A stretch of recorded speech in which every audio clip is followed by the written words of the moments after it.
n'arrive qu'une fois dans une vie. Il est donc primordial de choisir un expert capable de vous renseigner sur l'état de la propriété, un inspecteur en bâtiment. Mais comment alors choisir un professionnel de confiance? Le rôle de l'inspecteur est d'analyser les composantes visibles et facilement accessibles des différents systèmes de la résidence, plomberie, chauffage, toiture, isolation, afin de détecter les éventuels problèmes et vices cachés. Il vous remet par la suite un rapport détaillé sur l'ensemble des constatations. Ce professionnel représente un acteur de poids pouvant vous permettre de renégocier les conditions de la promesse d'achat et, dans des cas plus graves, vous permettre de faire annuler la transaction. D'où la nécessité de bien choisir votre inspecteur de bâtiment. Sans plus tarder, voici les critères indispensables à prendre en compte dans votre choix. Les critères pour choisir un inspecteur en bâtiment.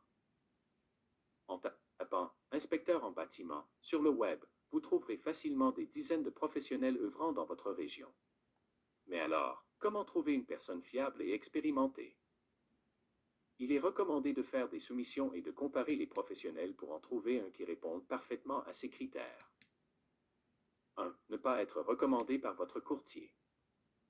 Si vous prévoyez d'acheter une maison, il est plus que probable que vous fassiez appel à un courtier pour trouver votre bien. Un conseil, n'embauchez pas l'expert que pourrait vous recommander le courtier immobilier, car ce dernier est directement en conflit d'intérêts. Puisque le courtier est rémunéré uniquement si la vente a lieu, il serait dommage de tomber sur un inspecteur complaisant, dont le seul but est de rendre service à un ami. 2. Posséder une assurance professionnelle erreur et omission. Au Québec, il n'existe aucune condition définie par la loi pour devenir inspecteur en bâtiment. Et donc, choisissez impérativement un expert qui dispose d'une assurance responsabilité professionnelle couvrant les erreurs et omissions. La profession n'étant pas réglementée, des dizaines de nouveaux propriétaires de maisons ont déjà intenté des poursuites contre des inspecteurs au cours des dernières années. Depuis, la plupart des assurances professionnelles ont cessé de couvrir les autodidactes, des individus qui ne sont pas membres d'un ordre professionnel ou d'un organisme agréé obligeant ses membres à détenir ce type d'assurance. Quand l'inspecteur vous aura fourni cette police d'assurance, contactez directement l'assureur pour vérifier qu'elle soit toujours valide et jusqu'à quand. 3. Fournir des références d'anciens clients. Un inspecteur en bâtiment consacre environ une journée de travail à chaque inspection, ce qui représente environ 3 à 6 inspections de bâtiments par semaine. De ce fait, n'importe quel expert devrait être en mesure de vous présenter les références d'au moins une dizaine de clients ayant fait appel à ses services. Toutes les références sont bonnes à prendre, même les plus anciennes, puisque vous pourrez vérifier si après plusieurs années, aucun vice caché n'a été détecté. Intéressé par une inspection?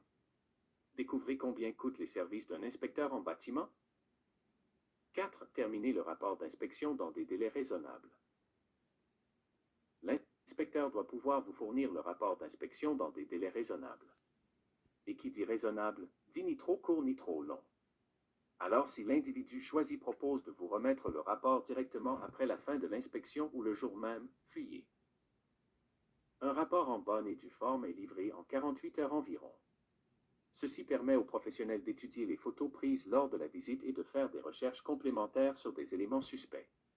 Étant donné que vous aurez au moins 4 jours après l'inspection pour vous déclarer satisfait, vous retirer de la transaction ou renégocier l'offre d'achat, rien ne sert de se précipiter.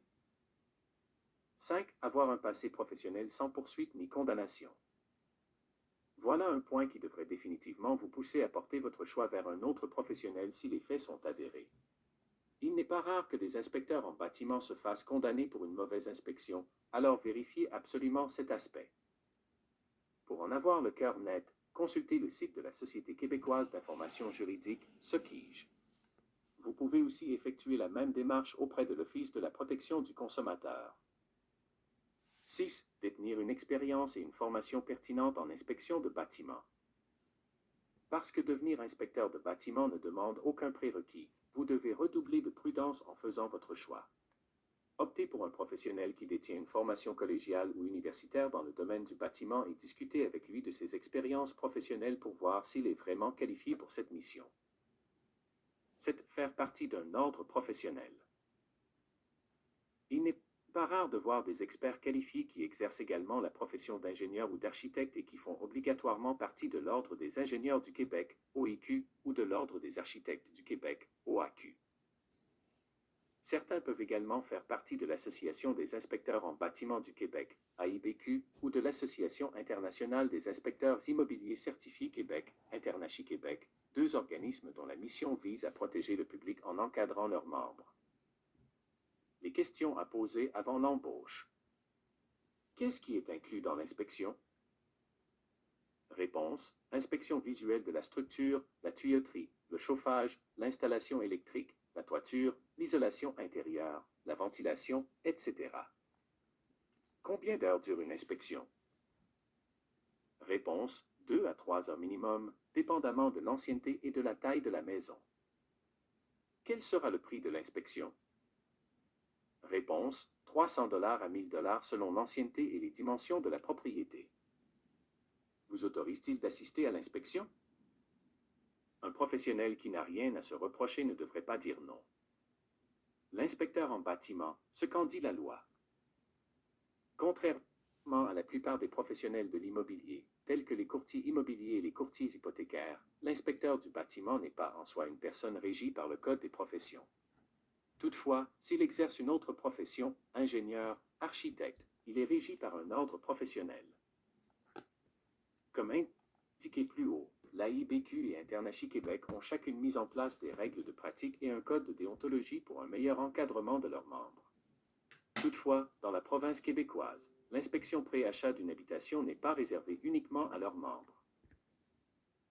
En effet, toute personne ayant des connaissances en construction peut se donner le titre d'inspecteur en bâtiment et effectuer des inspections pré-achat pour les consommateurs, qu'elles soient membres ou non de l'une de ces organisations, précise Mélanie Hébert, procureure au sein du directeur des poursuites criminelles et pénales.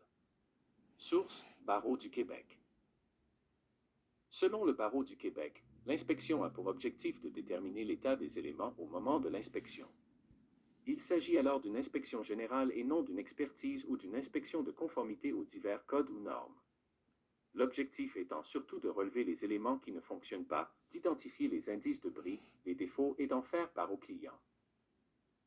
En cas de découverte de vices cachés après l'achat, il se peut que le tribunal partage la responsabilité entre le vendeur, qui n'a pas fait part du vice caché, et l'inspecteur, qui n'aura pas identifié clairement les indices visibles. Vous cherchez un inspecteur en bâtiment? Expertsource.com peut vous aider dans vos démarches pour trouver un inspecteur en bâtiment. En nous parlant de votre projet, nous vous mettrons gratuitement en relation avec les personnes ressources adéquates. Vous n'avez qu'à remplir notre formulaire en quelques minutes seulement et vous pourrez être mis en contact avec des experts. Vous voulez être mis en relation avec des professionnels en immobilier et obtenir des soumissions? Contactez-nous au 1-833-20-37768. Article en lien.